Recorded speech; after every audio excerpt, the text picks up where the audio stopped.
Welcome. Thank you all for being here tonight. My name is Fred Balzac. I'm the media coordinator for Tri-Lakes Neighbors for Good Government, one of the co-sponsors tonight. And I'm also a proud member of High Peaks DSA, which stands for Democratic Yes Socialists of America. Just a couple little oh, great. Great. It's always good to see a few socialists in the audience. Okay.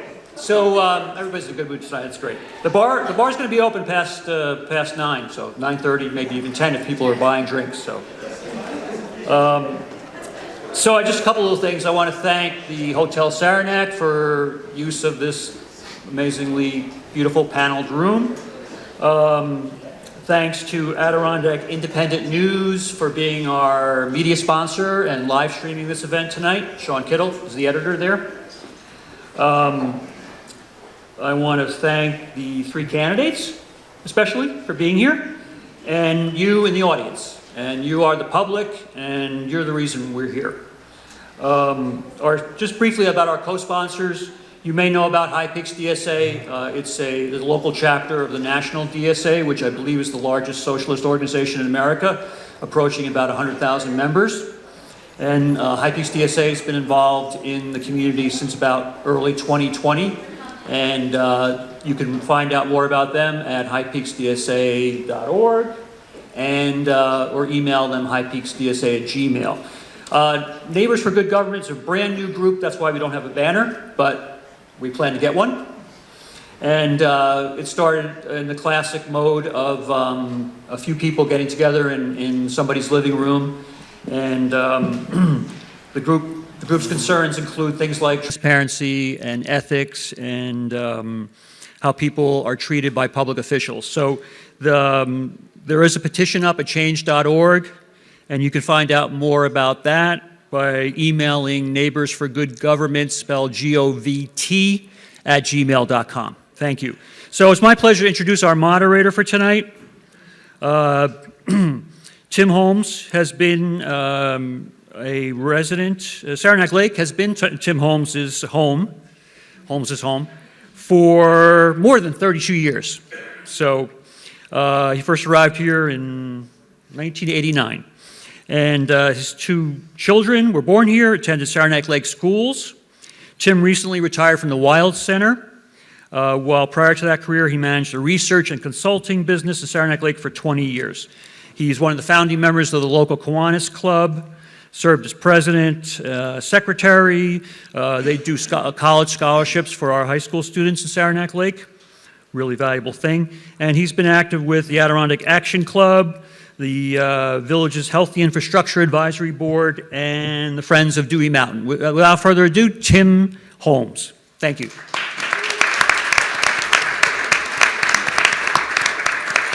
Thank you very much. Thank you, Fred, and thank you all for coming, both the people here and watching online. And I counted almost 75 people here or so, which exceeded all of our guesses. So thank you all for coming out. It's nice to be able to get back together again a little bit.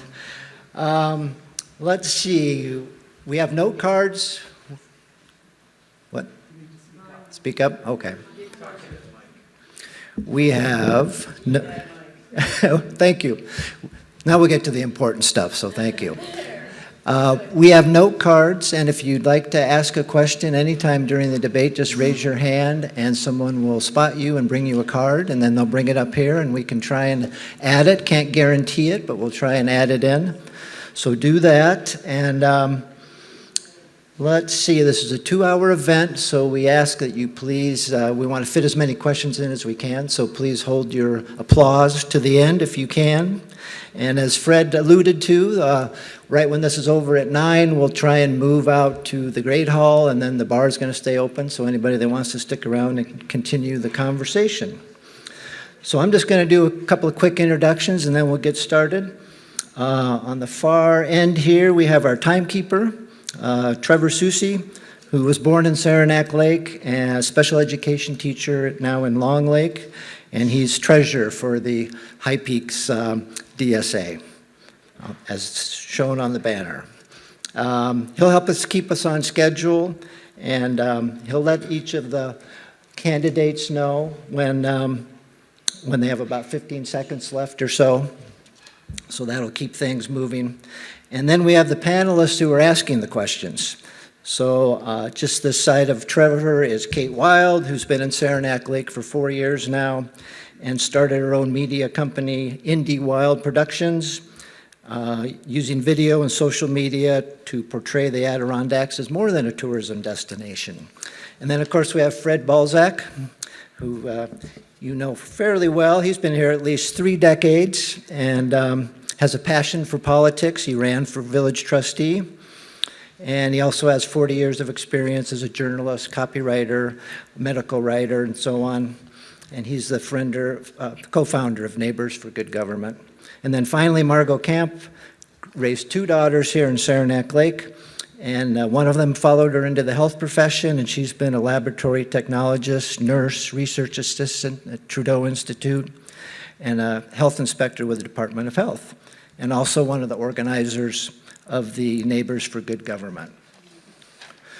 So, thank you.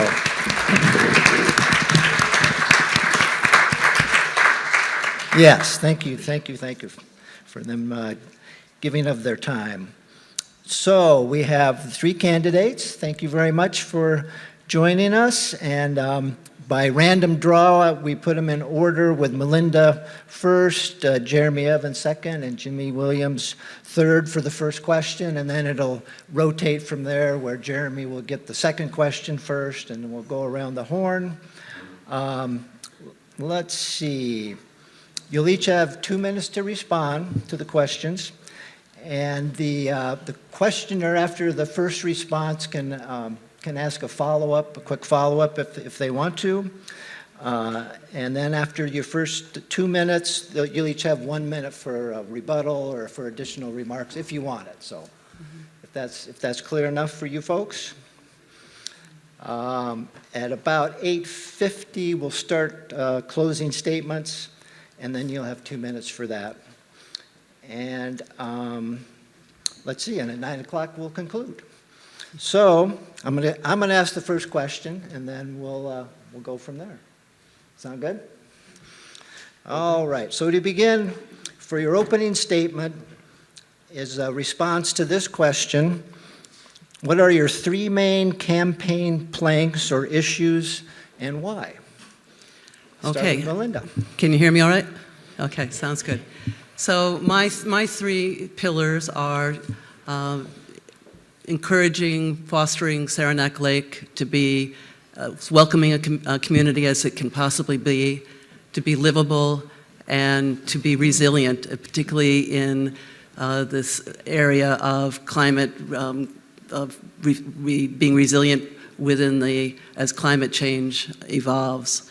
I want to actually, because it's talk about 2 things really quickly that I think relate particularly to its welcoming and livability aspects, like actually to all 3 really. The first is I know that transparency is very, very important to the group here tonight. And I want to talk about how committed I am to a different way of leading this village. When I joined the village board 4 years ago as a trustee, I was really frustrated by the fact that we didn't have more meetings that were open work meetings so that people could come and understand what the issues were that we were dealing with as a board. When I brought it up, I got shot down. And as I said, that was very frustrating for me. I plan to do things differently. I plan to do things that are collaborative, which has been my approach all along, and also to not do things where there are pissing matches involved and where there are decisions made behind closed doors. You know, some things have to be done like land transactions and stuff like that, but you know, generally I have a whole host of ideas about how to make the government more accessible and more transparent. The other thing I want to talk about is I'm very committed to the housing stuff. I've said that time and time again. I convened the housing work group 4 years ago before it became a thing. Okay, so anyway, I am a person who walks the talk. I had the opportunity to divide my property this last year and to put up a energy efficient small one-story house. And in doing that, I've added to the tax rolls, and I rented my other property on a rent-to-sell situation to enable a young couple to actually move here and be a wonderful neighbor. So thank you.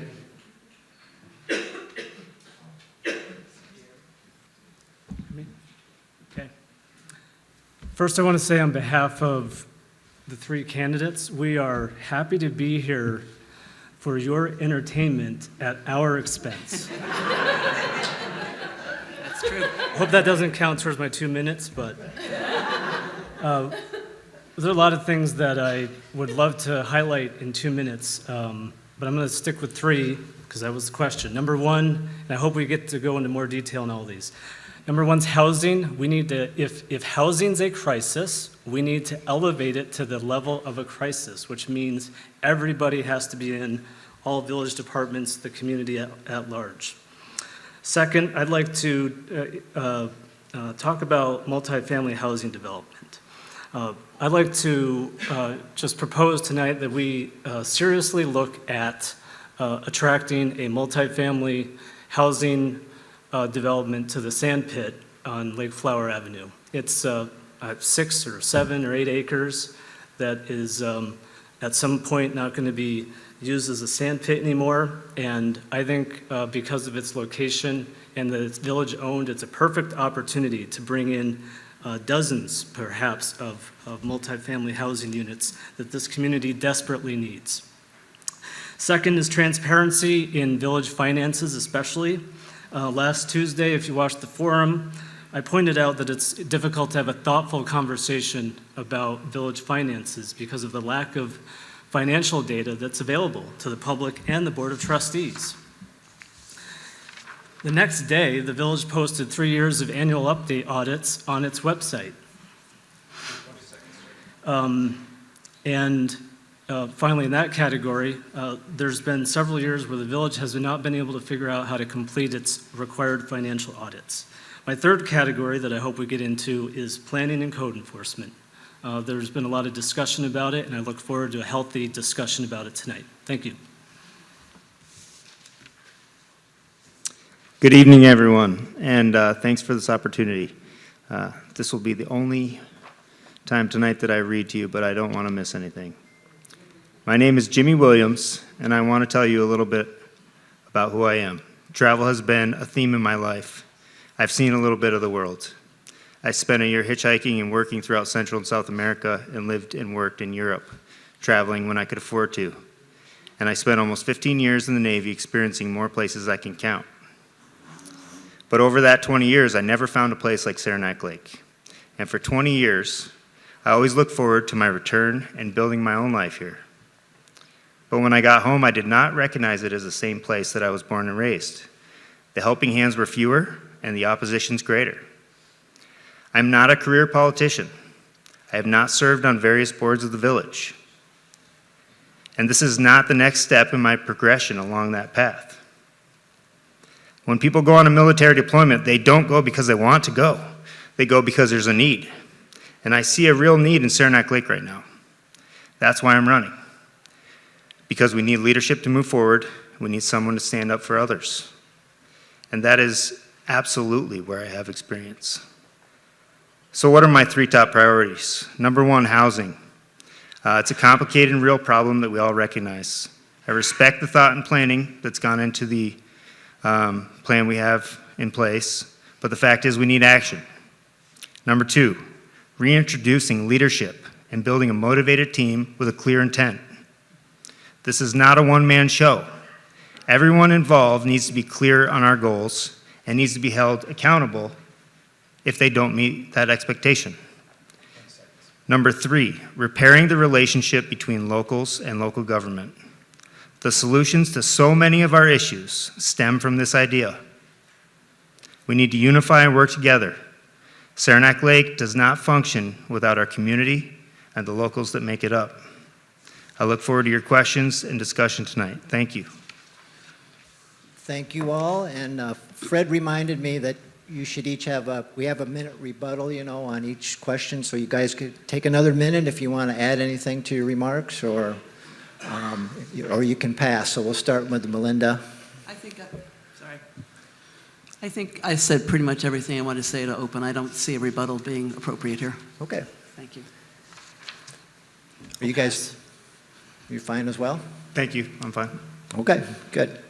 So the second question is coming from our panelists. And Jeremy, you'll be the first to answer this one. Okay, first, I'm obliged to say that I have not endorsed anyone in particular. So having gotten that out of the way, I have the first question for Jeremy Evans. Jeremy, what specific regulations would you impose on short-term rentals to both address the local complaints about noise, traffic, and parking, as well as the wider impact they have on available housing stock? Jeremy? 4% approximately of housing units in the village are short-term rentals. This is concerning if we believe the Lake Placid is at 10%. So we're not there yet, but we're on our way and we need to prepare. We have 17% of our units are vacant, so I actually think that's just as much of a priority that we need to talk about. But as far as short-term rentals are concerned, I want to address nuisance and property maintenance issues related to all properties, not just short-term rentals, and provide the capacity to do that. I want to make sure that all STRs are registered in the village. There's many reasons why that would be beneficial. I would like to propose that we have short-term rentals allowed in our residential neighborhoods on owner-occupied properties, which means you can live there and then have an apartment or a cottage that's a short-term rental. And then in our more commercial districts, we could be less restrictive and have a greater outlet for more rentals. It's important because tourism's our longest standing and strongest industry.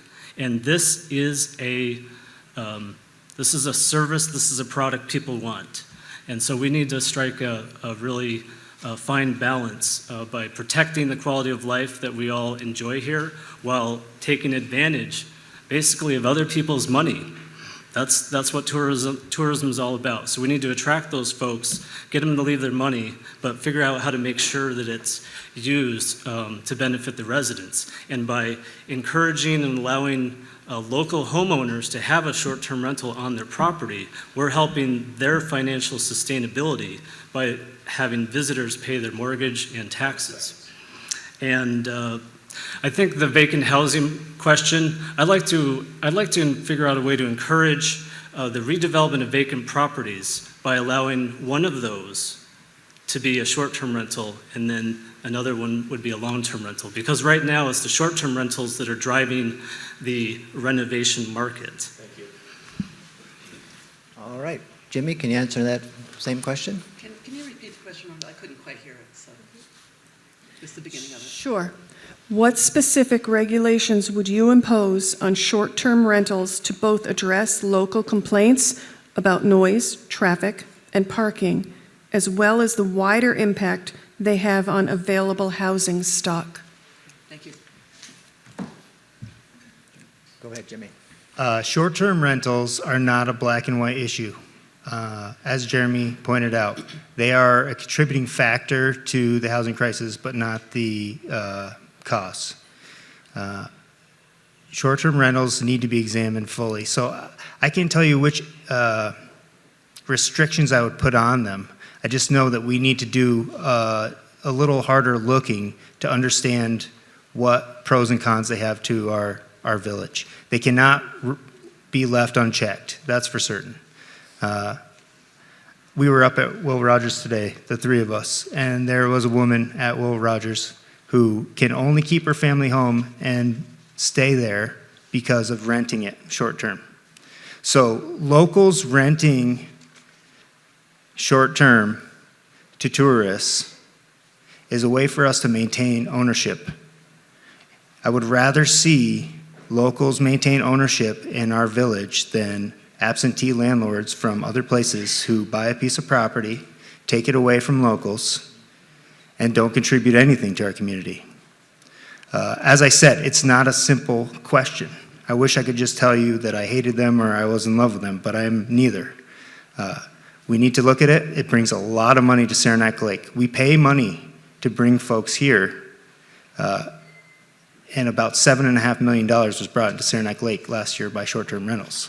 So, yes, they must be regulated in some way, but I also want to make sure that any benefit or innovative approach to add revenue to Saranac Lake is taken advantage of. Thank you. All right, Melinda?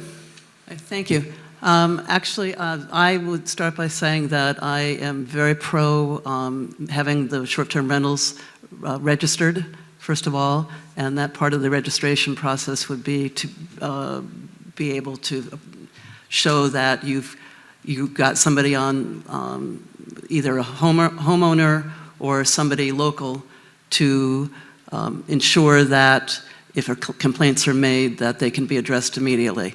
So part of the permitting process would be an agreement by the owner of the property to abide by noise ordinances, garbage pickup, et cetera, all the things that tend to be a real nuisance. I also believe very strongly, as the other guys have too, which is that if you are renting something out and you are on your property and it's a vital part of your income, then yes, you absolutely should be able to have a short-term rental. The types of rentals I oppose are the commercial ones where people are coming to town, buying properties and just using it for short-term rentals and have no connection to the community. I've got a house right across the street from me, right across from Fred, that was bought recently. A couple ended up being forced out who were renting, and it was sold to a developer who is providing workforce housing, which sounds great on paper, but when it's workforce housing for some people who are working on a short-term project, when they're done, I talked to him the other day about this and was very disheartened. He intends to turn that into a short-term rental. I don't want that to happen. And it's not just because it's in my neighborhood, it's because it really deteriorates the neighborhood when that happens. So those are the things that really concern me right now about short-term rentals. Thank you, Melinda. Would anyone else like to use their minute to do an additional comment, or Jeremy? Oh, you have a follow-up? Yeah. Start with that, certainly. I do have a follow-up.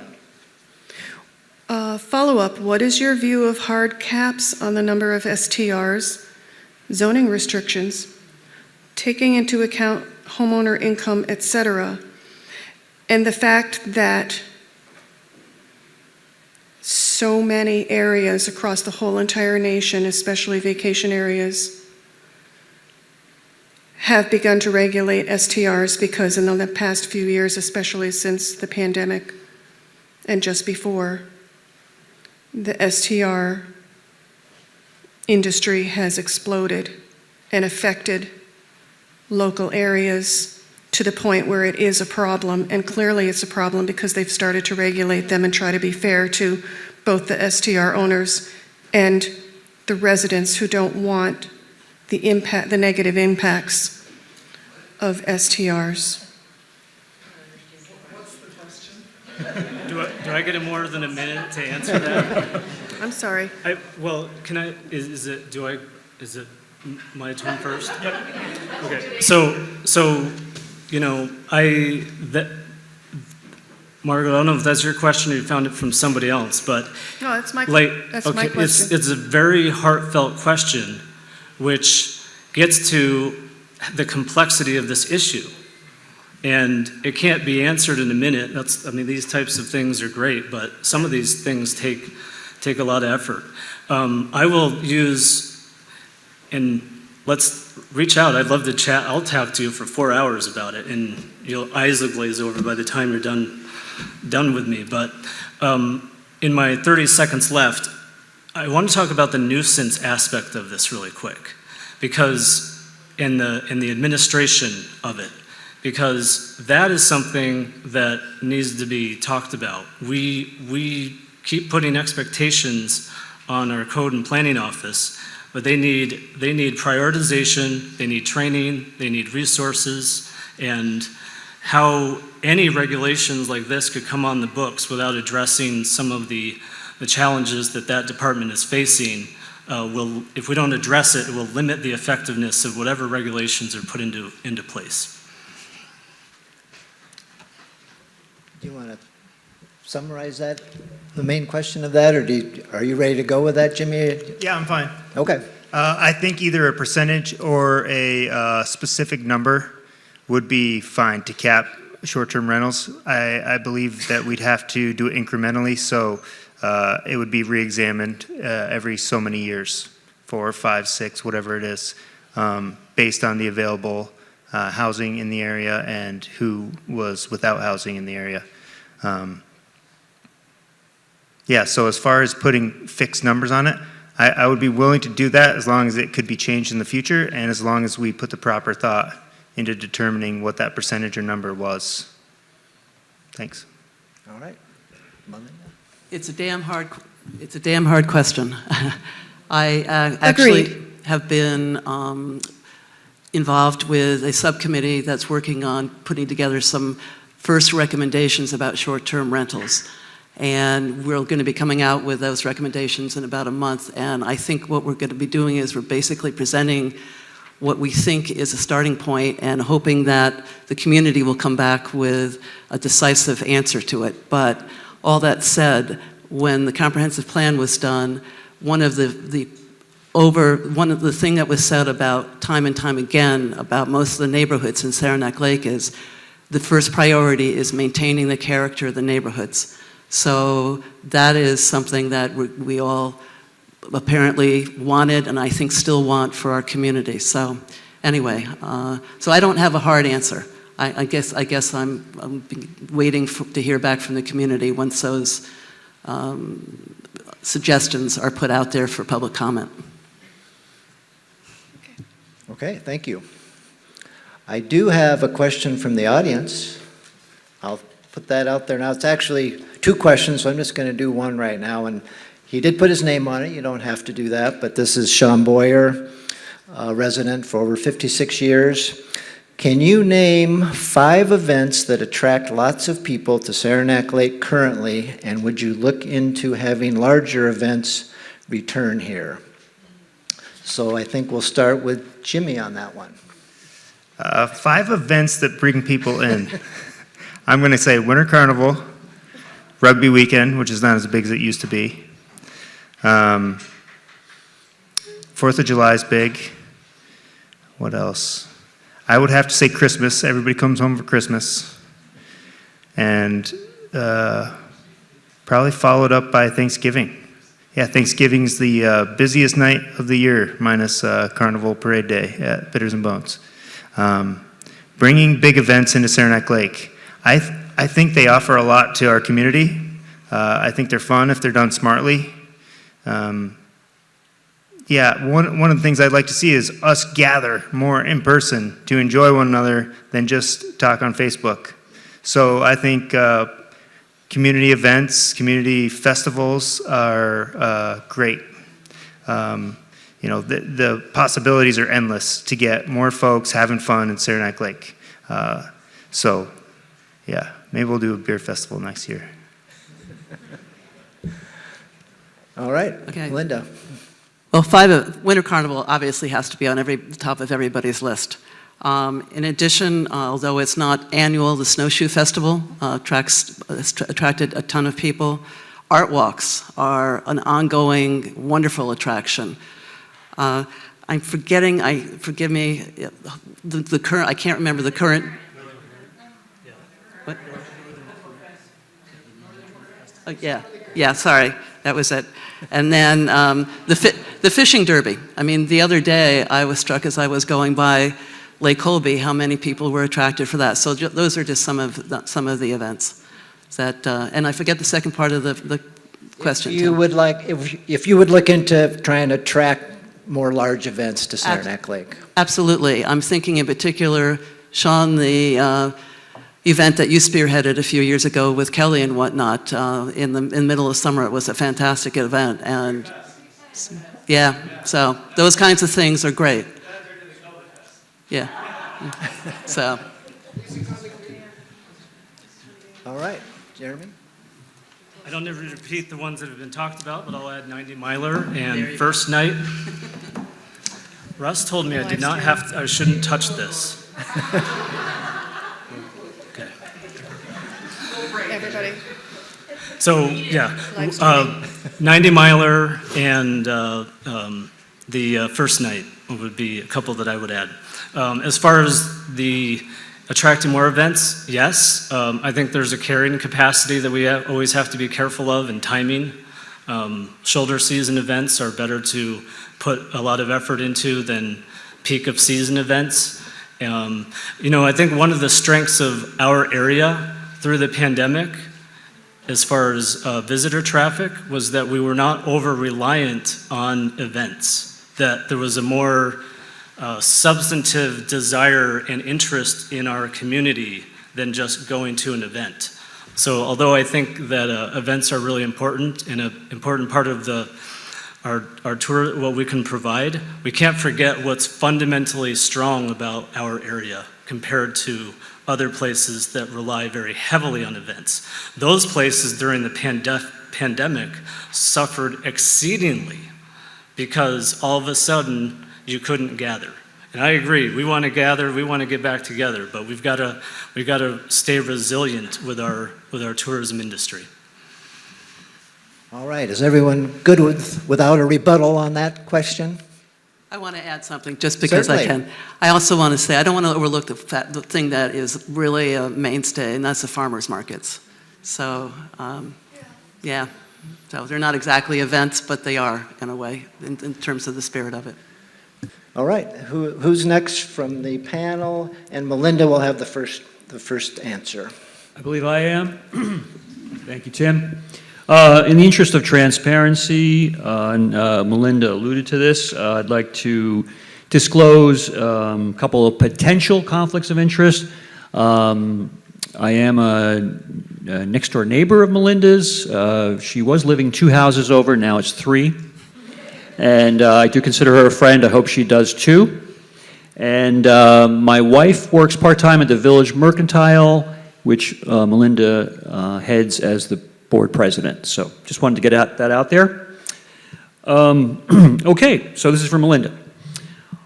All of you are running on transparency. It is safe to assume that a candidate would not be making transparency part of their platform if they didn't consider it an issue with the village. Please identify the specific ways in which you feel transparency is currently lacking in the village and what you will do to make the village government more transparent. Okay, as I mentioned earlier, I think that the village, the citizens of the village need to have a much better idea of all the issues that are facing the board in terms of the decisions that they have to make. I would start by, and I plan to start by putting out some very specific, at the beginning of each year, goals that the village wants to accomplish within that year. I mean, things happen, water main breaks happen, all those kinds of things happen, so things may go off track a little bit. But overall, I really believe strongly that we need to put something out there that everybody can buy into. I also plan to have monthly work meetings that will be open, of course, to the public, and that will just become, department heads will be part of those meetings. Not necessarily everybody at every meeting, but that they will be there, and the charge will be to talk about, well, what's coming up down the pike? What do we need to be concerned about? I think there needs to be more communication between the departments in the village, which will help all of us, and I will certainly encourage that. And I would I also plan to have department heads come to the regular village board meetings on the 2nd and 4th Mondays of the month. And I'm still thinking about how long the public comment period should be, Fred, just so you know. Thank you. I'd like to hear that. Unless you're going to shorten it. No. Fred says no to that. All right, Jeremy. Okay. It is a priority, Fred. I mean, we should not have to scour the New York State Comptroller website to understand what the village's unrestricted fund balance is, which is what I had to do. You now can go find that on the village website as of Wednesday. First of all, I want to just remind everybody that these types of questions, these types of issues are confronting us and they go a long ways back, but I'm the candidate with the experience to actually know the questions to ask and propose solutions without depending on anybody else. I treasure the experience of staff, the experience of fellow trustees and the public, but I also can handle it and make recommendations on specifics. So let's get to some. Number one, buy a subscription to the enterprise. We just have to keep our local media. Again, I mentioned completing the required financial audits. This is what businesses and nonprofits have to do every year. Gives a really good snapshot of village finances. The village hasn't done it in several years. I question why. Overhaul the budget process. Have a capital improvement plan that lists all of the village capital projects, infrastructure, buildings, maintenance, new construction, whatever. Have a rating system, a public period, a criteria that helps determine what the highest priorities are. If we had a good capital improvement plan in place, the debate that's been happening over the last couple days about the fire department and public safety would not have been a big surprise to everybody and would have made everything go smoother. And then, oh, I'm out of time? Okay. I get a rebuttal, right? I'm going to rebuttal myself in a couple minutes. All right, Jimmy. For myself, this is a very easy question.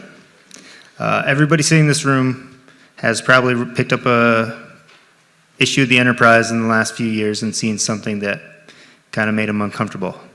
Unethical behavior has been a trend for a number of years, and nobody can deny it. But it all starts with culture and leadership. That's where it is. It's very simple. Culture and leadership. You get the people in place, you tell them what your intent is, and anyone who doesn't do the right thing, we all know what the right thing to do is. Anybody who doesn't want to uphold that standard has to go. And somebody who's motivated with their heart and their head in the right place takes that position and works hard, and problem solved. That's how it goes. That's how holding people accountable and leading by example is key. And thank you. I have a follow-up. Yes. Yeah. You were all very specific about what you want to do. None of you really addressed the current problems with the board, and I'll just mention a couple of things. It seems like there's been a restriction on FOIL requests of late, and also the public comment period doesn't really allow for dialogue, and so what about like a Q&A at the end of a meeting, which I believe they're doing in Saratoga Springs now? I guess that's Melinda first. Yeah, that's me. And actually, that's what I was alluding to before in terms of trying to think about different ways to do the Q&A that's more effective for everybody. I get it. I also wanted to just backtrack a minute, if I may. This will take the place of a rebuttal. And that one of the other things I really want to do is spend some time. Not everybody has access to the website, I realize. But we could be much more user-friendly for the village on the website than we are now. Not only in terms of how it's organized, but in terms of what is said. I'm thinking in particular about the budget. The budget is a pain in the butt document to understand. And then, there's certain reasons that it is done the way it is, which have to do with requirements. But for the regular person, it's very hard to read. And I would very much like to see that as an example of turning that into a simplified document that the public could understand better, as one example. All right, Jeremy. I can't speak to how FOIL requests are being interpreted, Fred. But the more information you put online, the less has to be foiled. And very little can't be put online these days. I love the idea of more frequent back and forth work sessions, question and answer sessions. I would be all in favor of that. During the regular business of a regular board meeting, that can be problematic. But I think a good outlet would be question and answer sessions either that night or on a different day.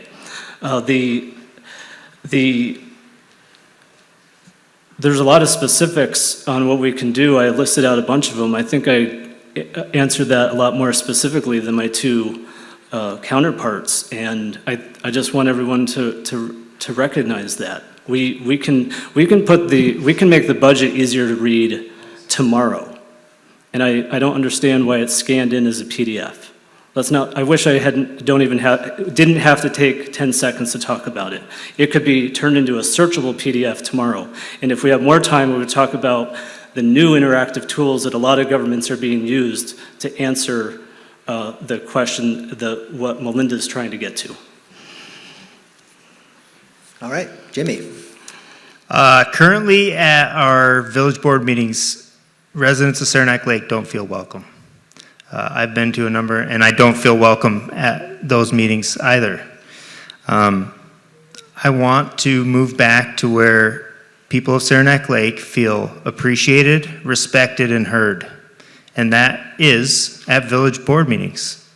I think the 2 minutes at the beginning of the meeting, so there can be no comment on the meat of the meeting, is ridiculous.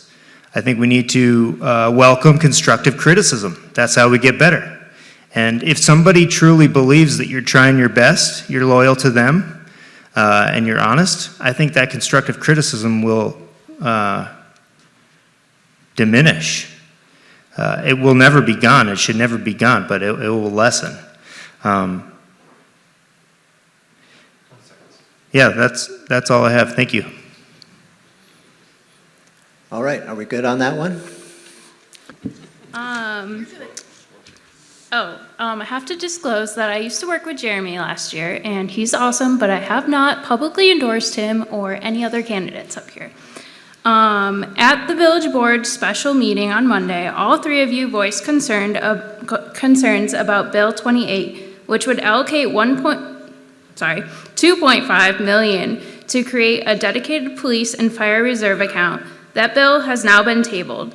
What would you do, or what do you believe is the best course of action going forward? And this will be Jeremy first on this one. Oh, I'm first?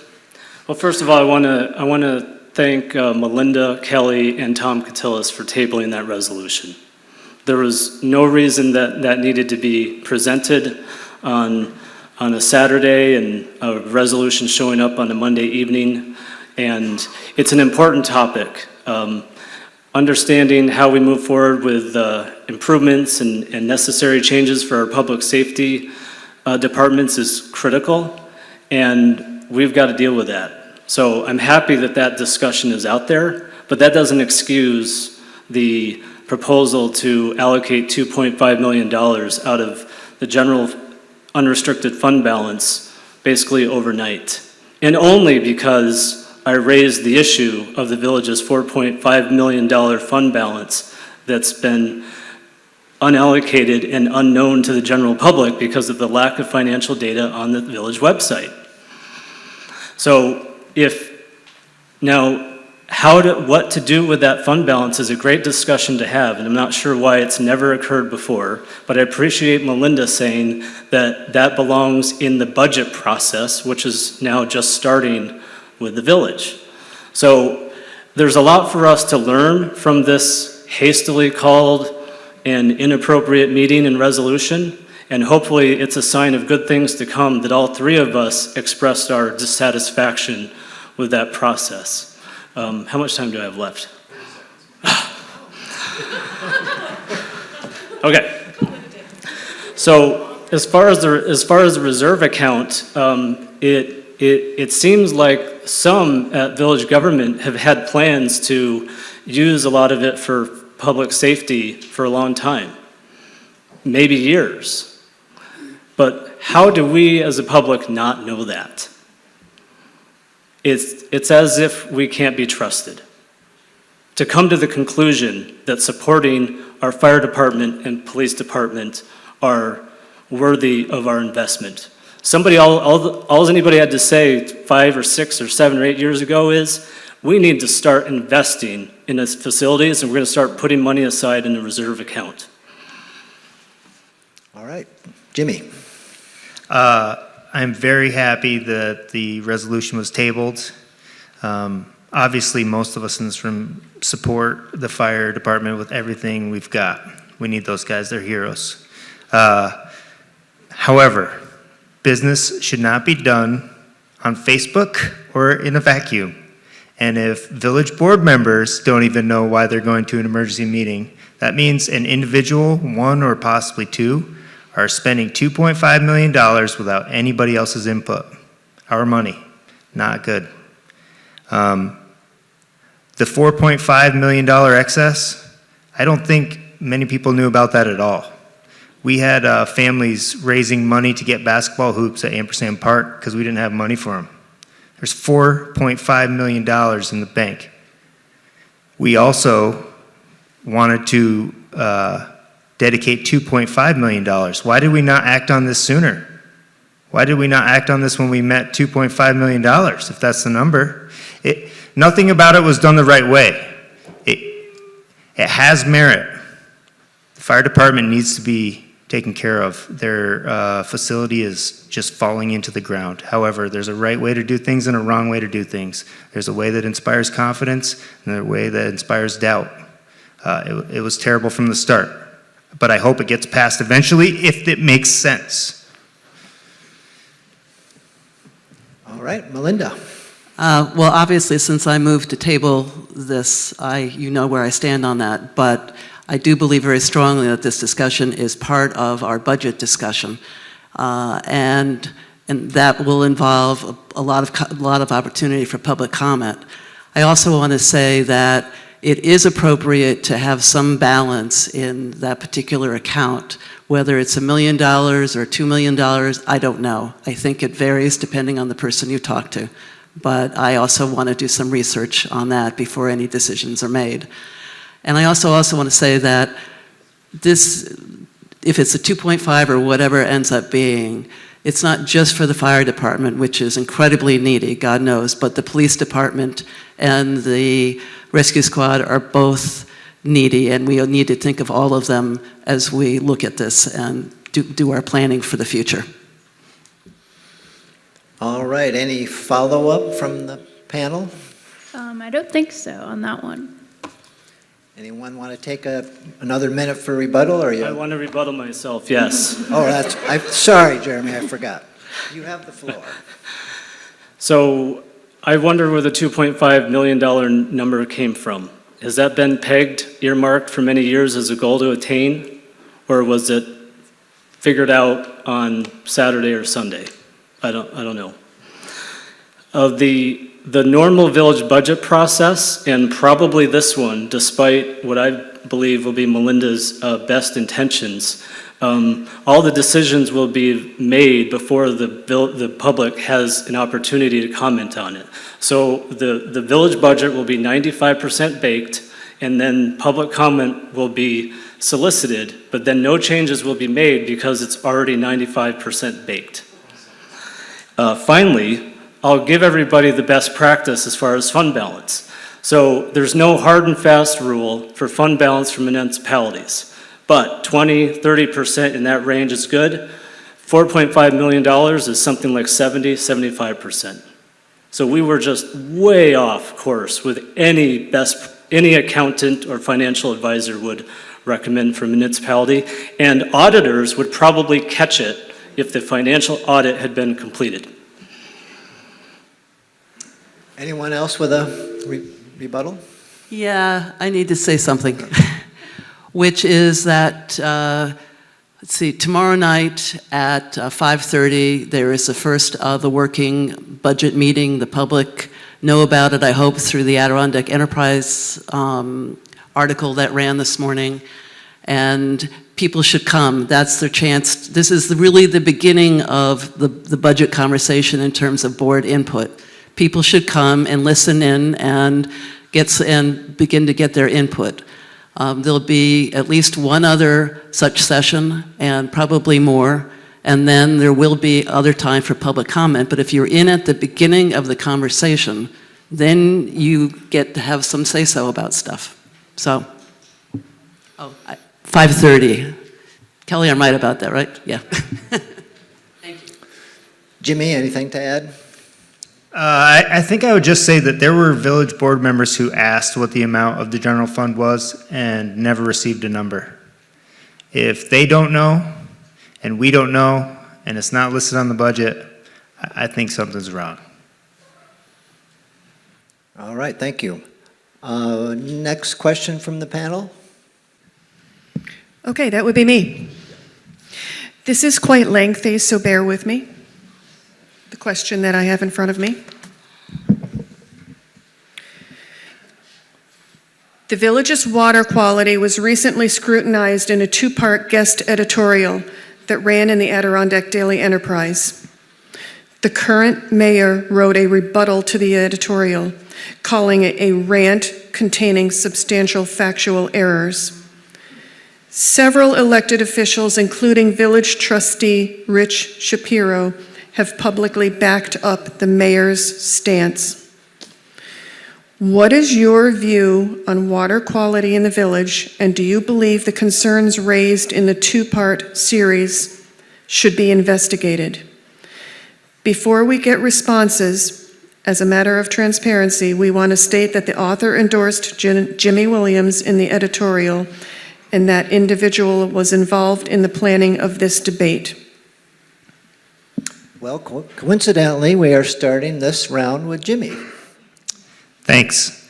I do not know what the state of the water quality is, and nobody else does either. What has been happening for a long time is village water is tested at residences. So they don't disclose the resident's address because it's confidential.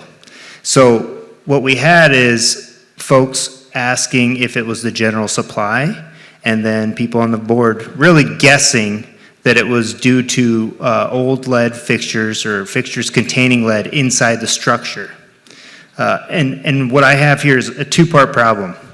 One, we've got a pillar of the community who is just our Winter Carnival king, asking for more information and not getting it. That's wrong. Secondly, the testing needs to be expanded, because what we need to do is figure out who's right, which means testing the main supply. That would require turning off the main supply, because lead leaches. You need it to sit stagnant for a little while to see how much it actually picks up. So you'd have to schedule a shutoff for the main. It's got too much current to test it with the water on. That could be done. If it's an issue, we should know about it. At the school, lead was found. They've replaced some fixtures. I do not believe it's been retested. The soda ash that they add does add sodium to the water level.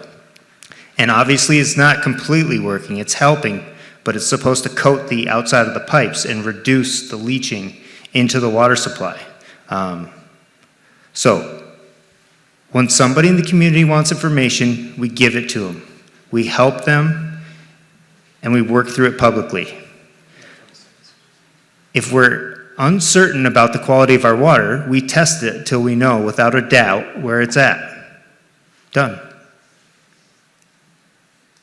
All right, thank you. Melinda. Hold on. A couple of things. First of all, the water is tested daily, several times a day. So it's incorrect, Jimmy, to say it's not tested. In the main lines or at the wells? I'm sorry? At the wells or in the main lines? In the main lines, but let me finish. There was one very disturbing result of a test that was noted in Dan Riley's article, I believe. That was in one of the wells that has not been used, that was turned off or no longer tapped after that test was made. So we are relying right now on one well. We do get, as taxpayers, an annual report on that. And yes, there is an issue, and an issue that has resulted in a consultant coming in to try to find what the source of the sodium is.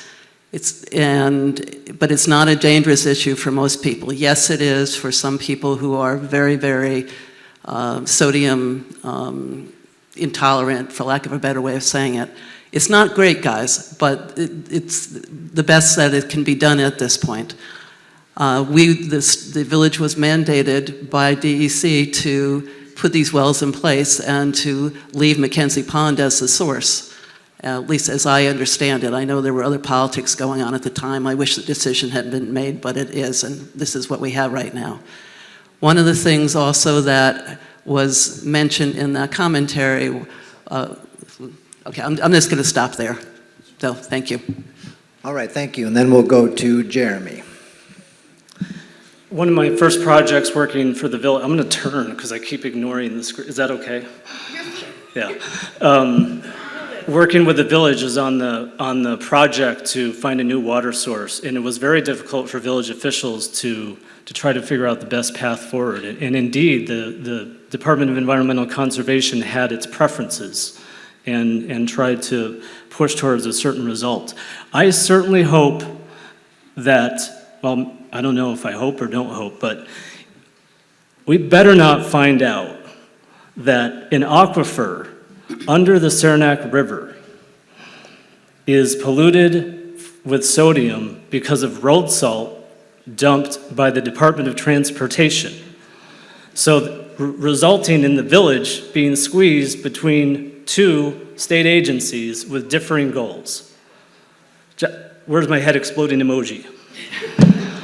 But we've got to wait until HydroSource completes its study, and I look forward to that. In the meantime, we've got to take seriously anyone who's got a concern about sodium, lead, or anything else. We live on French Hill. We don't have lead in our pipes. We're not sodium intolerant. I'm very fortunate in that regard. We drink the water, and we feel safe. But this is a fundamental service, and until we solve it, and everybody feels the same level of comfort that me and my family feel, then we've got to take it serious and keep going after it and solve it, because we shouldn't. There's always going to be problems, but we shouldn't have something like this going less. Well, maybe it's about 10 years since we completely changed our water system. It's not like it's 100 years old. All right, thank you. And I believe we have a follow-up from the panel. Can we rebuttal that before the follow-up? Sure. Or is that after? Yes, let's do it. So Dan did approach me about the water supply, and immediately I went to doing my own homework. They do test the wells, and I am confident that they do not test. When I say the main, I don't mean the main supply. I mean the 4-inch cast iron pipe with laterals and welding throughout the village that travels at a very high speed and pressure.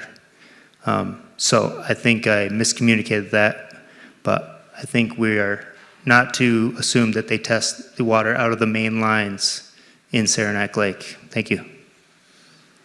Anyone else with a quick rebuttal, or should we go to the follow-up? Right. I do have a follow-up, and we're looking for just a yes or no. The Saranac Lake Central School District posts all drinking water samples tested for lead on their website, including location, date, and test results.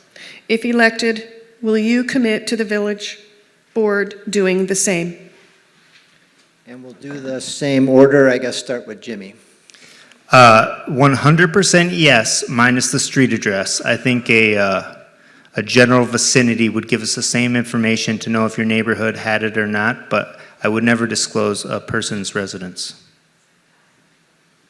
And we'll go over to Melinda now. Short and sweet, yes. Yes, conditional on privacy issues. Okay, thank you. All right. Let's see, we could go to a quick question from the audience. And let's see, this says, would the folding of the village police into the Franklin County Sheriff Road Patrol save the village money? And we'll start with Melinda on this one. Well, the short answer is yes. I mean, the police department takes up is a large part of the budget. But by doing that, we would be losing our local police force who can answer calls quickly, who has a sense of the community, a sense of how to handle things in the community. Our CALIB program that I mentioned earlier today, actually, at the other event we were at. But anyway, we would lose a very valuable resource if that were to happen. All right, Jeremy. I'm really glad this question got asked. I do think we need to have a discussion about our overall goals for law enforcement in the village. If Franklin County wanted to assume some control of the village police department, it would save money. But we've got to look at the service quality, and nothing against the department. You know, there's a million questions to ask. Would they have a road patrol stationed here, or would they be based out of Malone? So I don't think 2 minutes can answer the question, but I think we should be looking at every option. But it starts with us knowing what our goals and expectations are for law enforcement, and then we can go look at solutions that might fit that bill. Because it's always going to be, it's what, 29% of our budget right now. That's significant. And we've got some overworked, understaffed police department, and they're doing amazing work, but it's 29% of the budget. So what do? Do we increase the budget? Are there shared service? I mean, there's a million questions. So thank you for whoever brought the question up. Let's get into that discussion. Jimmy. Yeah, $1.5 million is a huge chunk of five. That's what we work with every year. I agree with Jeremy. I think it would take some investigation into how many calls were answered, of what type, you know, how many days a week at what time, what the response time would be for the Franklin County Sheriffs. A lot of stuff would have to be investigated before we decide to turn off our PD. All right. Thank you for the audience submitting that. I don't have a follow-up. Anybody have anything else? Can I add something? Sure. Okay. What I would add is that one of the things that the Police Interface Committee has been starting to do is listening sessions with various groups that don't potentially feel comfortable coming and talking to directly at a board meeting. One of those groups, for instance, was the folks at the youth thing downtown, sorry, I'm losing my words here. Anyway, the youth center. And if we don't, you know, they had a lot of concerns with, and Trevor actually was there during the session, I believe. They had a lot of concerns with uniformed police. They're not feeling comfortable around them, not being able to communicate with them, feeling threatened by them and whatnot. And these are people who are in our own community. If we take away the local aspect of our police force, that's just going to make that particular issue even more difficult for our citizens, particularly the ones that don't feel comfortable talking or interacting with police or with law enforcement. All right. Yeah, Jeremy. I'm not sure, is it still working? Russ has it out for me with this microphone. So I really was encouraged by the establishment of the Interface Committee, and I can't quite figure out what their mission is, what their role is, but I do think it's a great forum and place to be starting to have some of these conversations. That's been effective with other committees in the village. Not to put pressure on Trevor and the committee, but I think all these types of things should be part of the discussion going forward before we make any decisions. Jimmy, anything else on the? I'm all set, thank you. All right. Let's have another question from the panel. Okay, while we're on the topic of our police department, Jeremy mentioned that we spend 29% of our budget on police. That is 63% more per capita than other villages and other police departments nationally. Are you comfortable with the amount that we spend on policing, and what would you do to improve public safety in Saranac Lake? And this starts with Jeremy. I was looking this up, and the number that was shared is accurate, but I want to give you comparative apples-to-apples numbers from the comptroller. The village is 17.3%, Malone is 13%, Tupper Lake is 8%, Lake Placid is 10.5%, Potsdam 9.6%, Plattsburgh, City of Plattsburgh 15.6% of budget on police. So are we getting the value that's worth 17%? Great question. I do know, I've personally experienced what it's like, the personal touch that can come from having a village police department, both in some kind of quality of life neighbor things and also in a couple of emergencies that I've personally had to look at. And so I guess what I'm saying is this is going to be a really difficult question to answer. I do want to make sure training is a priority for our officers, that they get a wide variety of training, and that we continue. I don't know the acronym. I'm really good at acronyms usually, it's what I do, but the pairing of a counselor to assist. Counselors and law enforcement. Caleb? Yeah. I love that, and I don't know how effective it is, but I love that the village and Franklin County and citizen advocates have started that to assist and support our officers with nonviolent mental health calls.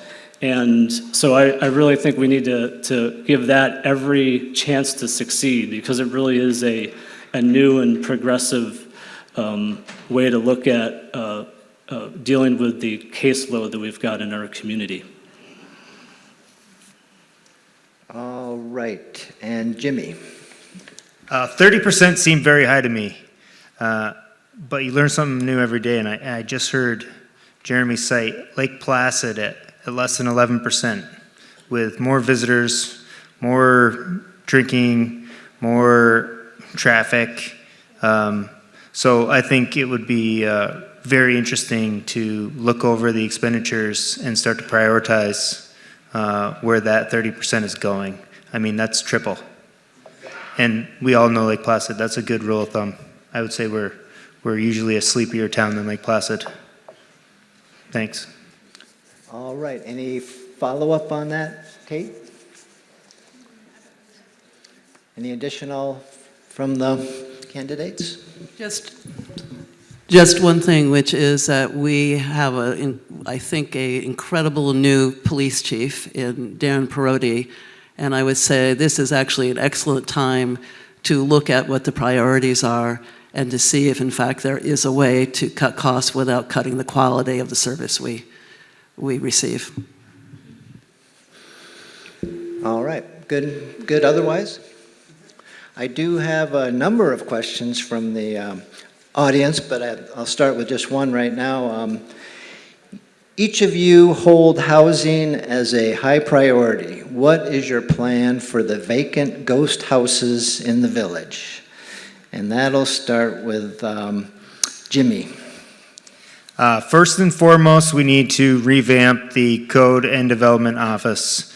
We're not cooperating with property owners. We're not facilitating. We're not guiding. I've dealt with many code officers in my lifetime, and most of the time it's actually kind of enjoyable. You learn something as you go. They tell you what you need. You fulfill their obligations, and you finish your project. One of the things that we haven't touched on too much is the code and development portion of our government, but it's a tough one to navigate. There's not a lot of advice offered, and typically relationships don't get better, they get worse with exposure to those two offices, which results in people who don't want to make improvements, don't want to bring zombie houses back to life, and don't want to have their storefronts full. So that's where I would start. All right, Melinda? One of the things that is close to my heart right now is the idea of hiring a new person for the code office that in fact would work with individual property owners, one property at a time. I mean, there's lots of issues, I suppose, that different property owners share, but nonetheless, each property has its own story. And that person would be responsible for other things as well, but would be charged with looking at the properties that have been identified as being problem properties, and then getting in touch with the owners and trying to work through some of the issues to get that property refurbished, torn down if need be, but basically become productive for the tax roll and for our village as rental properties or as first homes to be owned by couples deciding to move here, or somebody here who's already here who needs a house. So that is one of the things that I feel very strongly about and very optimistic about as a possibility. All right, thank you. Jeremy? So I had the opportunity, most of the time it was very rewarding, once in a while not so much, of being in the middle of this work, with my work with the village. And I'm trolled on Facebook today because of the hard decisions we had to make on behalf of improving housing quality in this village. So I advocated to add staff to the code enforcement department, and they did so right after I left. So I missed being able to take advantage of that. I think there's a lot of other things that need to be looked at and fixed and within the department before we talk about adding staff and adding to the budget, even though I want to say let's add somebody, but until we fix the underlying conditions that are contributing to the problem, that doesn't make sense. The vacant housing unit, as I said before, 17% of our units are vacant. And some of the reasons for that were alluded to. And that's why I don't want to be too restrictive on short-term rentals, because the market will drive the redevelopment of some vacant housing units where long-term rentals have not yet driven the market based on this, the significant costs of renovation that some of these properties need. So it's never enough time. I just have to rebuttal myself again. Well, in order to address that, Jeremy, there's another question here I thought that fits right onto this, so I thought I would do another one from the audience. And you can expound a little more, because this says, how do you plan to get all of the vacant storefronts occupied? So I guess we'll go to Melinda on that one. Can I just finish the last one first? I wanted to do a rebuttal. Sure. Okay. Which is the approach I mentioned earlier has worked already in the last year on one of the properties that our committee, that the housing work group identified as being a problem property. And at the time, Paul Blaine, who is our development person, went in and assessed the property and was able to look at and do some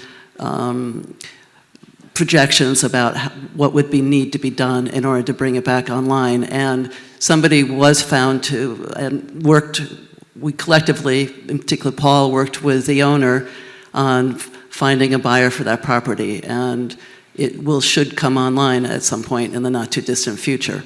It'll be a while, but that's another story. But anyway, it can work.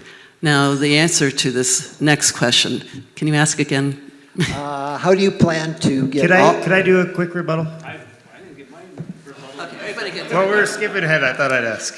You guys go, my mistake. What is it accepted to ask another candidate a question? Certainly. Okay. So Melinda, I do have a question for you. It's a two-part question.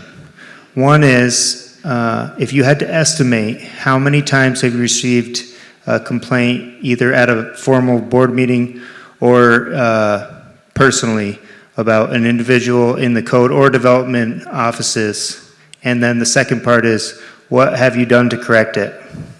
That's for me. Yes, ma'am. That's not a question between people who are running for office. That's a question about how this is being, the day-to-day work that only one person can speak to. Well, Franny, I think it's pertinent. As a village board member for 4 years, I've been in front of the village board to talk about some of these matters. Nobody did anything. And you're not running this debate. I think it's a fair question if it's phrased differently so that everyone can answer it equally. But Jeremy can't answer that question, and you can't answer that question. You're absolutely right, and that's why I asked if I could ask a candidate a question. if Melinda would like, But then you all have to be able to answer that question.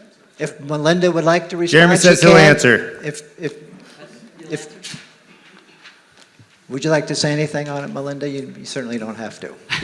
Well, I agree with Franny, but I also understand that there are some issues in the development office, and I think that is in large part a problem with communication, and I have some ideas about that as well in terms of I think a lot of people are going into projects without fully understanding what they're getting into, and that's not being communicated as well as it should be up front. And one of the things I very much want to do in that regard is come up with a cheat sheet, for lack of a better way of saying it, that people can get before as they're thinking about doing a project, so they know what to expect. So, just to clarify, the question was, how many times have you been approached, and what did you implement to fix the problem? Well, that might be getting a little too specific. I think Okay. Melinda. Fair enough. I mean, your point is about, well, I won't get into that, but Jeremy, would you like to say anything about related to So- Jimmy's question? Yeah, so I can't answer the number of times that this was asked to me as the person in charge of the code enforcement department for 9 years.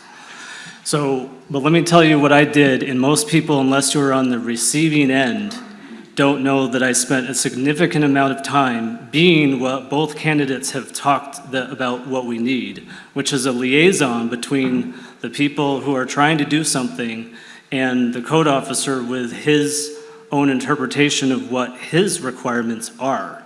And some of those folks are probably not happy with how I performed in that service, but many people we often were able to come to a consensus on how to move forward, and it was sometimes difficult. So, and then since I've left the village, I've been approached with the same exact question a dozen times, or who knows how many times. And there's only one person in this room who understands the inadequacy at the Village of Saranac Lake and in every municipality in New York State when it comes to code enforcement. If you look at the Uniform Building Code, what our code officers across the state are charged with administering and enforcing, and the resources given are completely inadequate, and I've never seen a community in this state that's gotten it right. I'm not excusing bad relationships or I'm not trying to excuse any individual behavior, but that's why we need to address the core problems of the department before we talk about adding people and expecting a lot of change. How much time do I have? Are we good? So Jimmy's rebuttal was in the form of a question, so I guess I could say if either of you had anything else you wanted to add on housing, you could address that. Would you like to answer the storefront question from the audience? Sure. Well, in part, that has to do with the landlords or the owners and working with them similarly, but also it has to do with promoting entrepreneurship activity in the village, which either by practice or by providing resources, everybody at this table does to some extent. I also have had the wonderful experience of working recently with a couple of entrepreneurs, in particular with the folks at Adirondack Art Rise last year, helping them get started. This is in my role as coordinator of Point Positive, the angel investor group for the region that's also offers mentoring and coaching. And also I'm working with another entrepreneur who has a dream of taking an existing business and making it much more significant in the village. So it's a two-pronged thing. And I think we all agree that that's something that we want to support going forward. All right, Jeremy, how do you plan to get all of the vacant storefronts occupied? This is something I've been working on for a long time, and it can be quite frustrating because you can take several steps forward and then you'll go several steps back as a community. So communities are like organisms, and everything's dynamic and constantly changing based on all sorts of internal and external inputs and outputs. So I can look at any number of strategies that have worked for incentivizing and assisting owners and property owners and businesses with getting their storefronts ready and rented. But if I wanted to choose one thing that kind of gets back to what we've been talking about, is that since 2017 or 2018, our new development code and the interpretation thereof made it far too difficult for anyone to get into a storefront. There's some of you in this room who know even better than me how many businesses have been lost because of the complexity and cost of trying to just replace one business in an existing storefront with another one. I can tell you, having spent 3 years of my life trying to get a new development code put together with the village board that was supposed to make everything more business friendly and transparent to developers, that was not the intent. And although it wasn't perfect, it was not written that way. And hopefully some recent changes help with that, but to me, that's probably one of the biggest things that we need to keep a course correction on. Jimmy. Empty storefronts. I definitely think we need to market ourselves to businesses of all sizes in our marketing efforts for Saranac Lake. That's one. Two, I think we need to repair relationships. There's a lot of people who own property in Saranac Lake. I went and spoke with Ed Duquette for a long time last week. He owns the blue building here at the bottom of the hill. He does not feel like he's been treated fairly.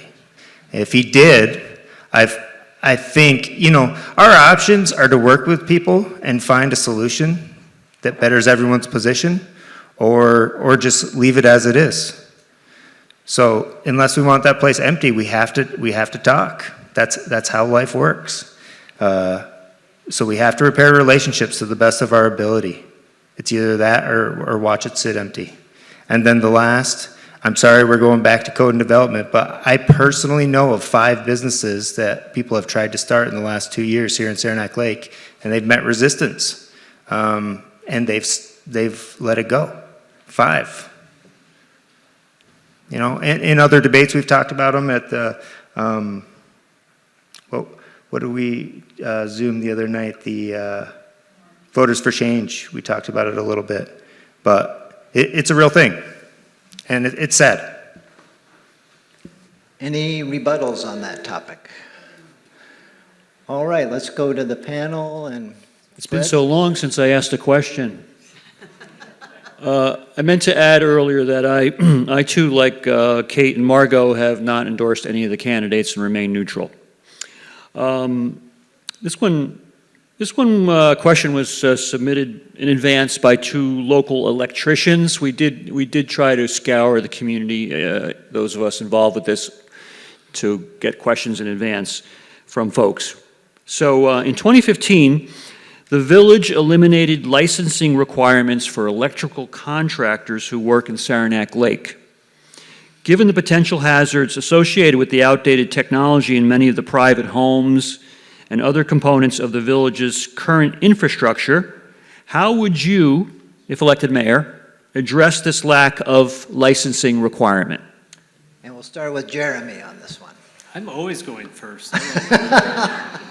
No, you're not. I'm not keeping track. I started. Yeah. Okay.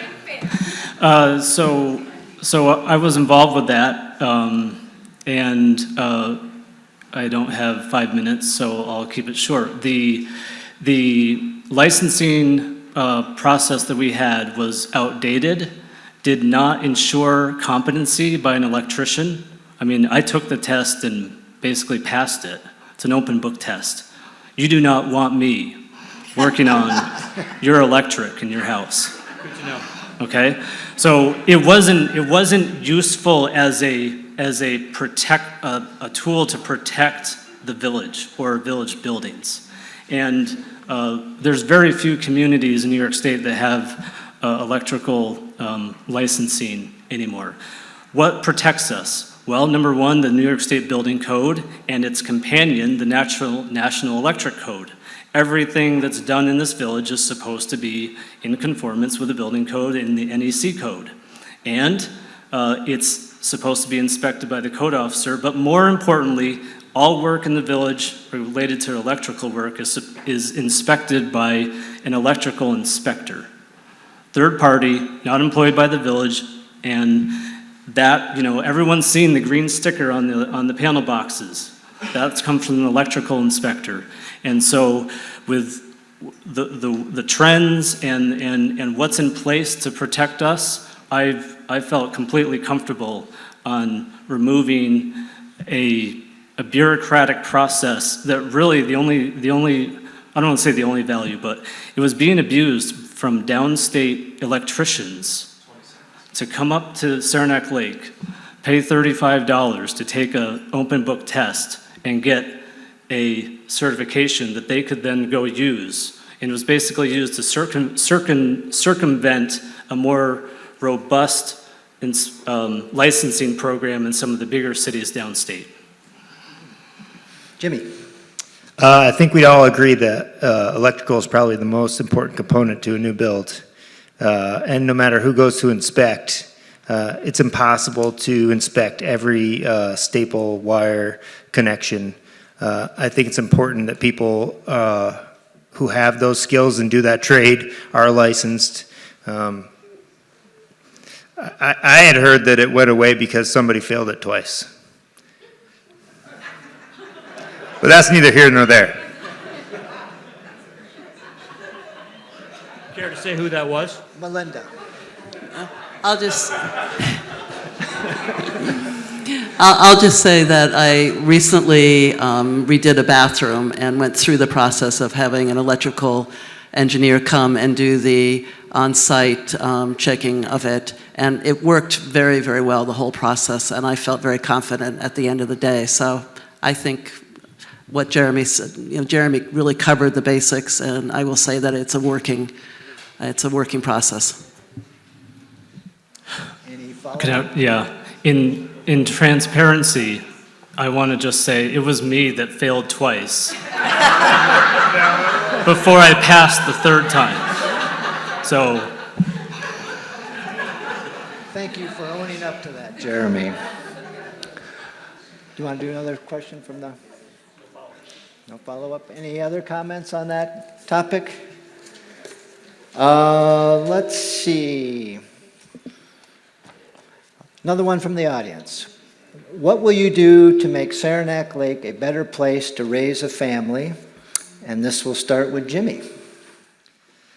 That's kind of what my entire platform is hinged on. I want locals to feel appreciated, respected, and heard. I want them to know that they're the top priority for local government above and beyond any outside entity or deep pockets. I want them to feel safe, and I want to have them thrive in our community. I want there to be jobs that are available. I think we all know what people want. Really people want to raise their family in a safe place, have them go to a decent school, and work on their house. That's really what people do. They improve their home for their family, and and I want to see that available to everyone. All right. Melinda?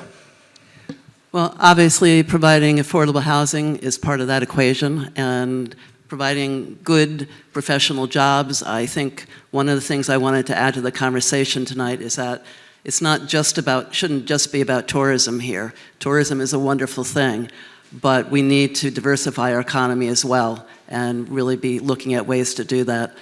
Also, I think we have an incredible opportunity right now with the DRI money and the projects underway to make it an even better community for the families, our families, between Play 80K, Historic Saranac Lake, even having a museum and Play 80K and Pendragon and all the other things we have right here in this little village is pretty remarkable.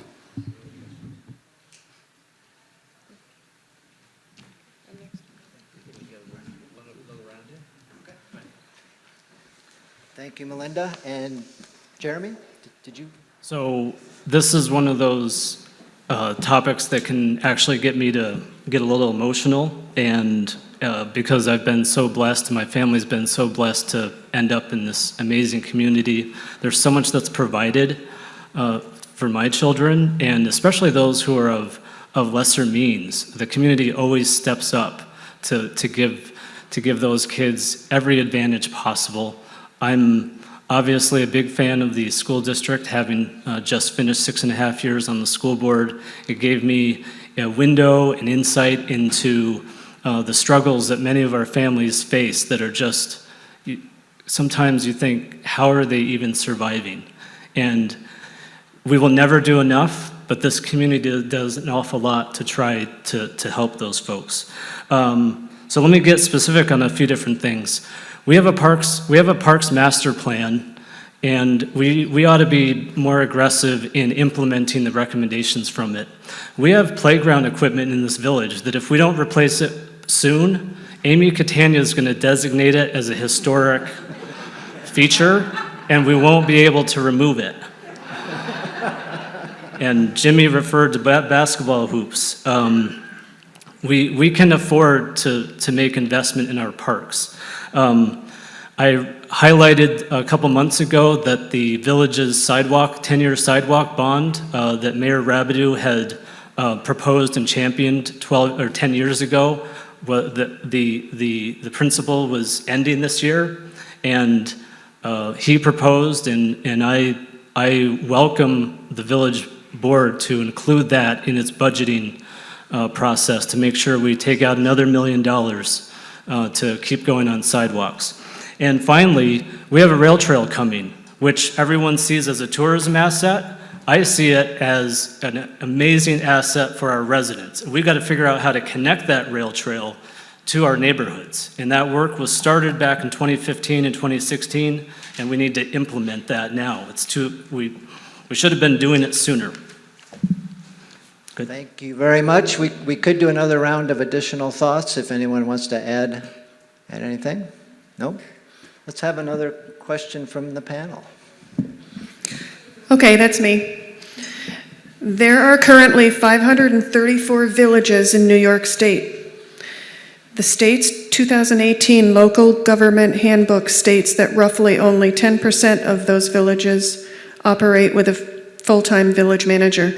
Do you believe the village manager position is necessary and having a positive impact on the village? And if elected mayor, would you reevaluate the role of the village manager? Am I up? Oh, excuse me.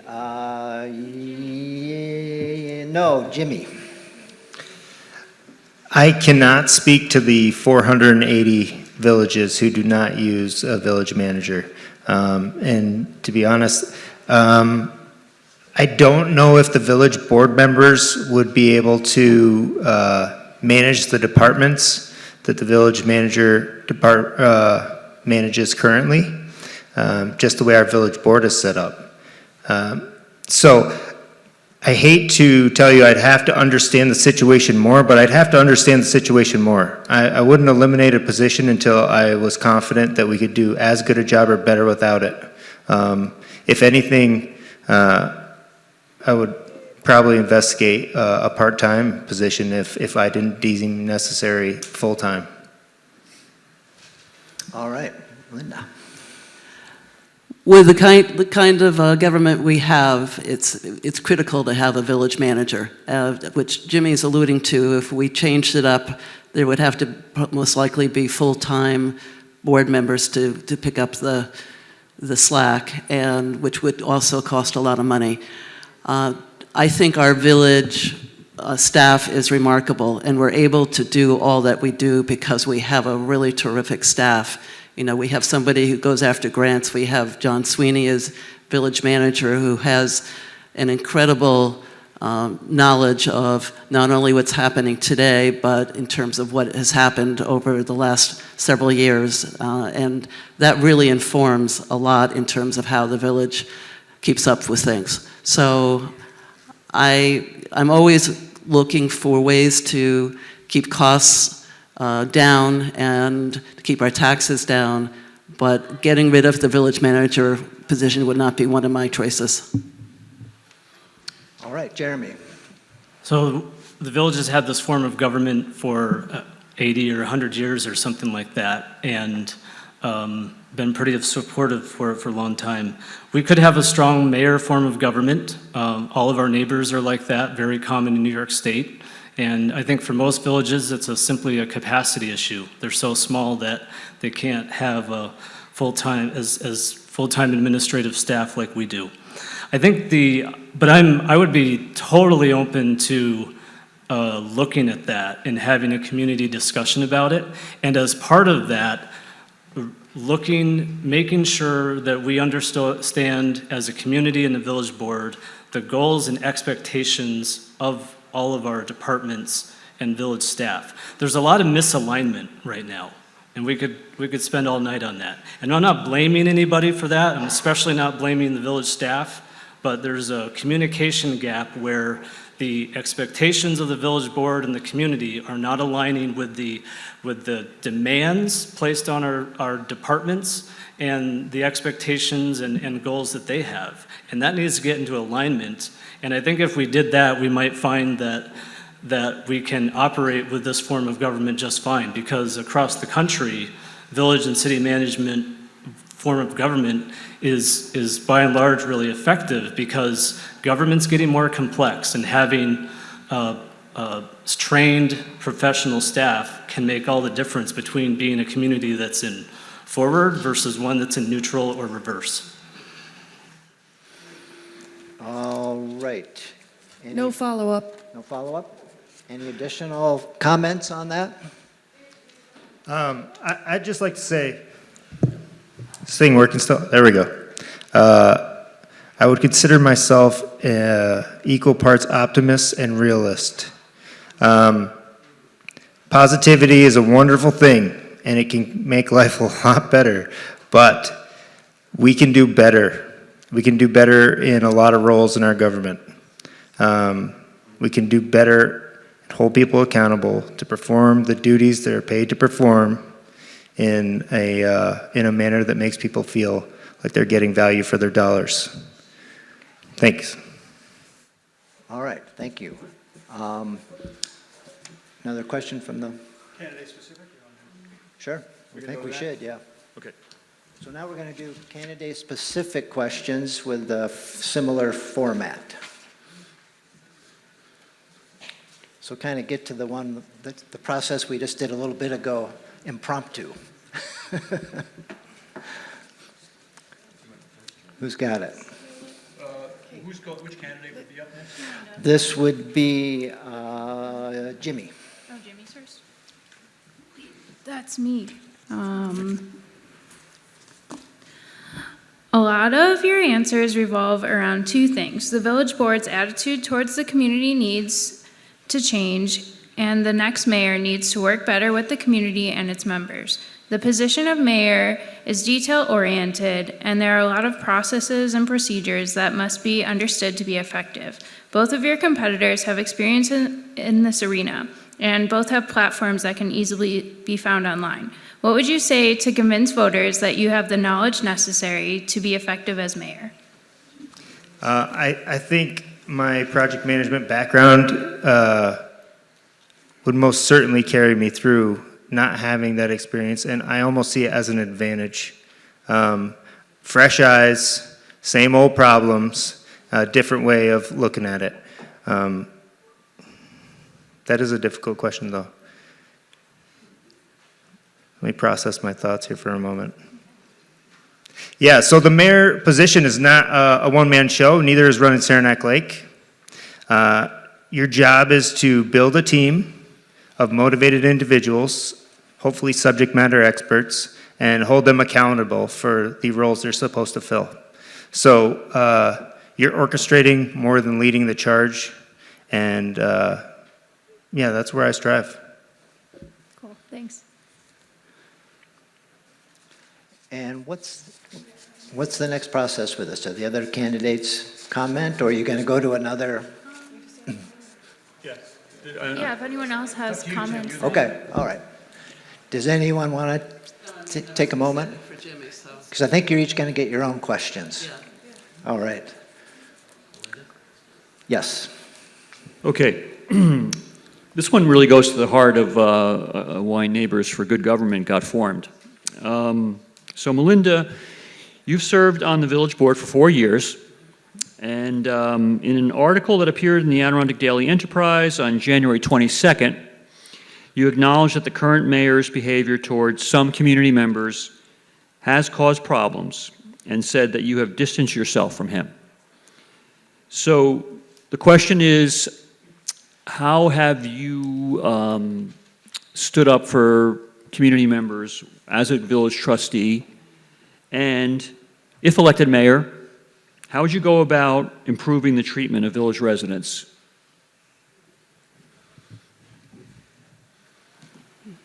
Well, going back actually to the beginning, there have been times where I have called into question the mayor's attitude towards citizens. And although I think there are things that are very admirable about Mayor Rabideau, I think, in fact, he does come across very aggressively, and in particular with women, can sound very, very much like he's putting them down. And I don't have any control over that. What I have control over is my own behavior. I'm the one running this time. And my leadership style is very different, as I've made a point of saying several times. I listen and I treat people with respect. That's what I do in my life, and I try to find common ground. So in terms of, as we talked about earlier, I would, at meetings and after meetings, will plan to treat people with respect and to take calls when they come in and give people the time they need to let me know what's on their mind and to try to fix it. Thank you. Thank you. Now, do we have one for Jeremy? Yes, that's me. Thanks.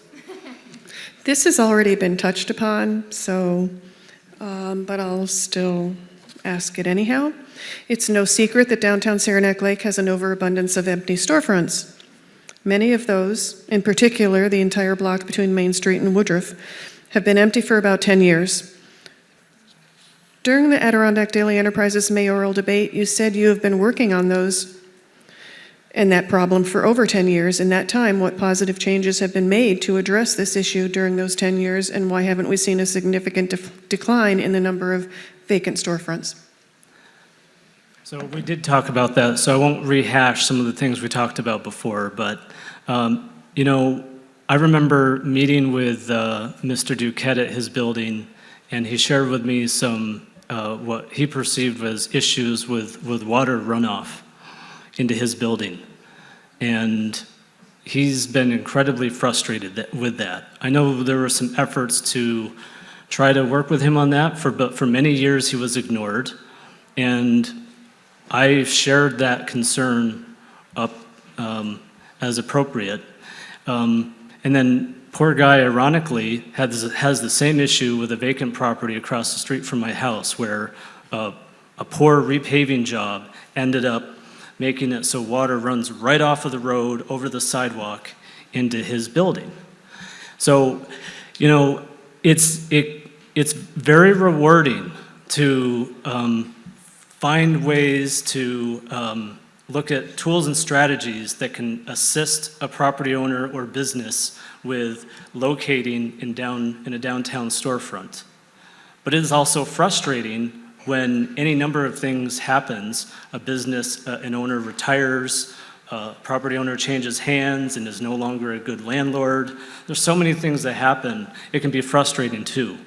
I'm proud, not for myself, but for this village when it comes to our downtown. We have set a really high standard for ourselves.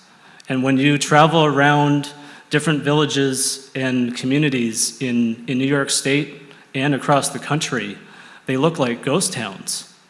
So we're not perfect. We always have to keep the foot on the gas. But next time you travel across country or across the Mohawk Valley, remember how good we have it. And that's not to take away from the efforts we need to continue to make, but I'm proud of everything that our business owners and property owners do to make a strong downtown. Thank you. All right, yes, thank you each for responding to those specific questions. I think we have room for one more question before closing remarks. And this one's very lengthy, so I'm going to have to summarize it. Basically is saying there's too much salt used on the roads and the sidewalks in the village. What is your plan for that, or policy on that, or thoughts on that? And that is on salt, and we'll start with Melinda. Well, it's funny you should say that because it's a juggling act, obviously. But I have noticed this year, because plowing and whatnot I walk around the village a lot. I think most of you know that. I walk my dog a lot and all that. So I've been noticing that there is a fair amount of salt on the sidewalks, which is a reasonable choice because the sidewalks need to be safe, particularly down on the Church Street and downtown. I have also noticed this year that there seems to be more use of sand than I recall from previous years. Now, I don't know this for a fact, and it's something that there needs to be more conversation around. But I am very much in favor of trying to keep salt to a minimum or find alternatives. There's a lot of people working on this in terms of the state and the act that was put in place through Betty Little and with the help of Billy Jones to really look at that, the use of salt on our state roads. So anyway, it's a concern. I get it. I don't want salt in our rivers and whatnot. But I do think, in fact, the village staff is been moving in that direction already and needs to move more. Thank you for making that distinction because the question doesn't say salt and sand. So, Jeremy. I think I know our DPW staff does amazing work with limited time and limited resources, and with they're having trouble retaining staff for a lot of reasons. So what they do is remarkable, but the expectations need to be set. And this is one of my passions when it comes to coping with climate change, is making sure that our operations and our capital improvements, that we're adapting those things to be more resilient to climate change and taking precautions for the unknowns. I don't know if we are having more snow events or fewer snow events. I don't know if we get more snow or less so. I don't know what the freeze-thaw cycle is, but we need to be looking at all that kind of thing and see if we need to adjust our expectations for how we clear sidewalks and streets.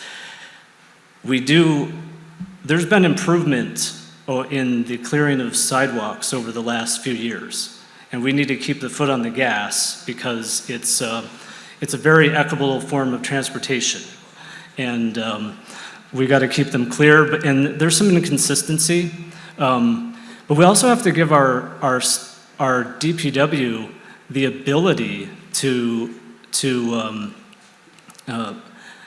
be more effective in keeping sand and salt out of the waterways. We put so much down in the interest of public safety with no discussion about what it's doing to our water quality. And so there's no perfect answer to that, but I'm not aware in my 15 years of living here that we've ever even asked the question to say, let's have a dialogue about the right balance. Thank you. Jimmy? Are we talking local in the village sand and salt usage or across state? Local. Honestly, I hadn't been spoken to by anyone about that nor noticed it myself, but I'll definitely ask around. And there's a $4 billion environmental bond act going to vote from Kathy Hochul this November that has $500 million for state clean drinking water act, also $17 million for soil, and I think there might be a possibility of grabbing some money for not only our lead and sodium issues, but also some of the salt that gets into our ground on the sides of the road. All right. Thank you. Any other comments on that? Just something fun to think about. There's a community out in the Midwest that has electrified sidewalks so that everything stays dry, and it's something we should think about aspiring to. All right. I think we're ready for closing remarks. Can I do a rebuttal real quick on that? Yeah. So Melinda's talking about Holland, Michigan, and in their downtown, I don't know if they electrified them or put hot water piping underneath them in downtown. And all of the city and the owners, there's a kind of a special district tax that helps, that paid for that and helped maintain it. And I mean, you got an interesting reaction, Melinda, but that is a huge driver and a huge reason that Holland, Michigan is one of the most sought-after downtowns in all of the Midwest. That somebody had a vision 20 years ago, and I'm sure that they got a lot of criticism for it, but it was bold, they did it, and now they are enjoying, it's a role model for the entire country. Thank you for adding that. Jimmy, anything else? All set. Well, thank you much. Thank everybody for your patience, but we're going to have closing remarks, and then we will conclude. And let's go in reverse order with Jimmy, and you each have 2 minutes. I'll keep it short. Melinda, I pride myself on being a gentleman, and I'm sorry if that came off as aggressive. I feel like track record is pertinent, and I wanted to investigate that. I appreciate the effort that went into tonight's meeting and the opportunity to be here and to speak to you all. I appreciate everybody who's watching from home, and I hope you have a better idea of who I am and where I stand. Thank you. Have a good night. All right, we'll go around to Melinda. I'm also going to keep it short because I see all the yawning going on in the audience, and I can't blame you. It's late. But thank you all, all those of you who came to hear from us and the organizers. I think you did a really good job. I didn't quite know what to expect, and this was super. I hope you'll vote for me next Tuesday. Polls will be open from noon to 9. I'm experienced. As I said, I have a different kind of leadership to offer. I think Saranac Lake needs this kind of leadership. And call me if you have any questions between now and then. Okay. I want to thank everybody for being here. This has been fun, and I hope everyone else has had even more fun. So for me, for anyone, an election is about change. It's an opportunity to build upon the great progress this community has made in the last few years, while taking a fresh look at our challenges. At the end of the day, here's why I'm the best choice for mayor from 3 good choices. When I attend a village meeting, the village board and staff sit up a little straighter because they know that when I'm there and I say something, there is truth behind it. It's not just empty praise or empty criticism. They know that I know, they know what I know. And that fact can drive them crazy. They knew I would know when they uploaded 3 years of financial data the day after I talked about it at the forum last week. You know that study that was waved around at the Monday night board meeting about fire, looking at fire and safety? I'm fairly certain that almost no one in village government even knew it existed until Monday afternoon. And it's only because I mentioned it to a village official that they know it existed. Why did I do it? Because it has data and information that, even though it is dated, would be helpful to any discussion that occurs about our public safety facility needs. The fact is, even though I sometimes drive them all crazy because I speak with truth and knowledge, they ask me for and receive advice, help, and information, because when I do that, I'm also speaking with truth and knowledge. They know that I give it as freely as possible, and I know that they appreciate it. They know, They know that I will be there for them and help as much as I can. At the end of the day, I'm not in this for the credit. I don't need to be the owner of all ideas. I don't need to hoard information to gain advantage over anybody. And I don't have any other interest than to serve this community and improve it for my family and every family in this village. I ask for your support on Tuesday and vote for a stronger Saranac Lake. All right, thank you, Jeremy. Before we give our candidates a big round of applause, I just wanted to thank the audience for your attendance of this and coming tonight and your questions. We covered 17 topics, and sorry if we didn't get to your question. There was actually quite a few, so we could do another one of these, but I think we've probably had enough. And one last reminder, the bar is open and we can continue the conversation out in the Great Hall. So let's thank our